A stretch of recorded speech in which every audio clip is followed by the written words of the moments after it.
Chapter 2. The Carpet Bag. I stuffed a shirt or two into my old carpet bag, tucked it under my arm, and started for Cape Horn and the Pacific. Quitting the good city of Old Manhattan, I duly arrived in New Bedford. It was a Saturday night in December. Much was I disappointed upon learning that the little packet for Nantucket had already sailed, and that no way of reaching that place would offer till the following Monday. As most young candidates for the pains and penalties of whaling stop at this same New Bedford, thence to embark on their voyage, it may as well be related that I, for one, had no idea of so doing. For my mind was made up to sail in no other than a Nantucket craft, because there was a fine, boisterous something about everything connected with that famous old island, which amazingly pleased me. Besides, though New Bedford has of late been gradually monopolizing the business of whaling, and though in this matter poor old Nantucket is now much behind her, yet Nantucket was her great original, the Tyre of this Carthage, the place where the first dead American whale was stranded. Where else but from Nantucket did those aboriginal whalemen, the Red Men, first sally out in canoes to give chase to the Leviathan? And where but from Nantucket, too, did that first adventurous little sloop put forth, partly laden with imported cobblestones, so goes the story, to throw at the whales, in order to discover when they were nigh enough to risk a harpoon from the bowsprit?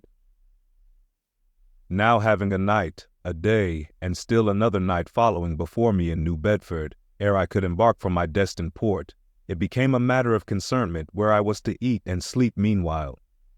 It was a very dubious-looking, nay, a very dark and dismal night, bitingly cold and cheerless. I knew no one in the place. With anxious grapnels I had sounded my pocket, and only brought up a few pieces of silver, so wherever you go, Ishmael, said I to myself, as I stood in the middle of a dreary street, shouldering my bag, and comparing the gloom towards the north with the darkness towards the south, wherever in your wisdom you may conclude to lodge for the night, my dear Ishmael, be sure to inquire the price, and don't be too particular. With halting steps I paced the streets, and passed the sign of the crossed harpoons, but it looked too expensive and jolly there. Further on, from the bright red windows of the Swordfish Inn, there came such fervent rays that it seemed to have melted the packed snow and ice from before the house, for everywhere else the congealed frost lay 10 inches thick in a hard, asphaltic pavement, rather weary for me, when I struck my foot against the flinty projections, because from hard, remorseless service the soles of my boots were in a most miserable plight. Too expensive and jolly, again thought I, pausing one moment to watch the broad glare in the street and hear the sounds of the tinkling glasses within. But go on, Ishmael, said I at last. Don't you hear? Get away from before the door. Your patched boots are stopping the way.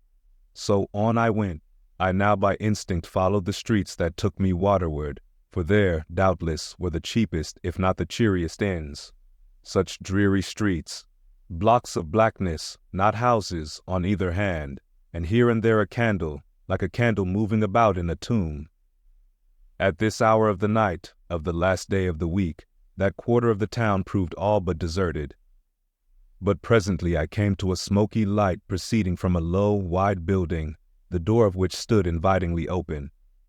It had a careless look, as if it were meant for the uses of the public, so, entering, the first thing I did was to stumble over an ash-box in the porch. Ha, thought I, ha, as the flying particles almost choked me. Are these ashes from that destroyed city, Gomorrah? But the crossed harpoons, and the swordfish? This, then, must needs be the sign of the trap. However, I picked myself up, and hearing a loud voice within, pushed on and opened a second interior door. It seemed the great black Parliament sitting in Topet. 100 black faces turned round in their rows to peer, and beyond, a black angel of doom was beating a book in a pulpit. It was a Negro church, and the preacher's text was about the blackness of darkness, and the weeping and wailing and teeth gnashing there. Ha, Ishmael, muttered I, backing out, wretched entertainment at the sign of the trap. Moving on, I at last came to a dim sort of light not far from the docks, and heard a forlorn creaking in the air, and looking up, saw a swinging sign over the door with a white painting upon it, faintly representing a tall straight jet of misty spray, and these words underneath: The Spouter-Inn. Peter Coffin. Coffin? Spouter? Rather ominous in that particular connection, thought I. But it is a common name in Nantucket, they say, and I suppose this Peter here is an immigrant from there.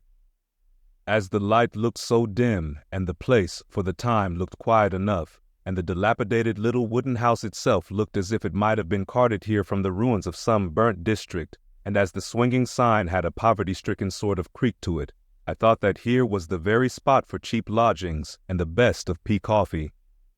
It was a queer sort of place, a gable-ended old house, one side palsied as it were, and leaning over sadly. It stood on a sharp, bleak corner, where that tempestuous wind Euroclydon kept up a worse howling than ever it did about poor Paul's tossed craft. Euroclydon, nevertheless, is a mighty pleasant zephyr to anyone indoors, with his feet on the hob quietly toasting for bed. In judging of that tempestuous wind called Euroclydon, says an old writer, of whose works I possess the only copy extant, it maketh a marvelous difference whether thou lookest out at it from a glass window where the frost is all on the outside, or whether thou observest it from that sashless window where the frost is on both sides and of which the white death is the only glazier. True enough, thought I, as this passage occurred to my mind. Old Blackletter, thou reasonest well. Yes, these eyes are windows, and this body of mine is the house. What a pity they didn't stop up the chinks and the crannies, though, and thrust in a little lint here and there. But it's too late to make any improvements now. The universe is finished, the copestone is on, and the chips were carted off 1,000,000 years ago. Poor Lazarus there, chattering his teeth against the curbstone for his pillow, and shaking off his tatters with his shiverings, he might plug up both ears with rags and put a corncob into his mouth, and yet that would not keep out the tempestuous Euroclydon. Euroclydon, says old Dives in his red silken wrapper. He had a redder one afterwards. Pooh-pooh. What a fine frosty night, how Orion glitters, what northern lights. Let them talk of their oriental summer climes of everlasting conservatories. Give me the privilege of making my own summer with my own coals. But what thinks Lazarus? Can he warm his blue hands by holding them up to the grand northern lights? Would not Lazarus rather be in Sumatra than here? Would he not far rather lay him down lengthwise along the line of the equator, yea, ye gods, go down to the fiery pit itself, in order to keep out this frost? Now, that Lazarus should lie stranded there on the curbstone before the door of Dives, this is more wonderful than that an iceberg should be moored to one of the Moluccas. Yet Dives himself, he too lives like a czar in an ice palace made of frozen sighs, and being a president of a temperance society, he only drinks the tepid tears of orphans. But no more of this blubbering now. We are going a-whaling, and there is plenty of that yet to come. Let us scrape the ice from our frosted feet, and see what sort of a place this Spouter may be.